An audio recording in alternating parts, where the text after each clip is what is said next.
علیکم ورحمۃ اللہ وبرکاتہ۔ سورۃ الاسراء، آیت نمبر 79۔ یقیناً آپ کا رب آپ کو مقام محمود پر فائز فرمائے گا، یعنی وہ مقام شفاعت عظمیٰ جہاں جملہ اولین و آخرین آپ کی طرف رجوع اور آپ کی حمد کریں گے۔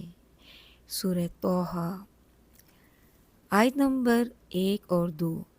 طٰہٰ حقیقی معنی اللہ اور رسول اللہ صلی اللہ علیہ وآلہ وسلم ہی بہتر جانتے ہیں۔ اے محبوب مکرم، ہم نے آپ پر قرآن اس لیے نازل نہیں فرمایا کہ آپ مشقت میں پڑ جائیں۔ سورۃ الانبیاء، آیت نمبر 8 اور 10۔ اور اے رسول محتشم، ہم نے آپ کو نہیں بھیجا مگر تمام جہانوں کے لیے رحمت بنا کر۔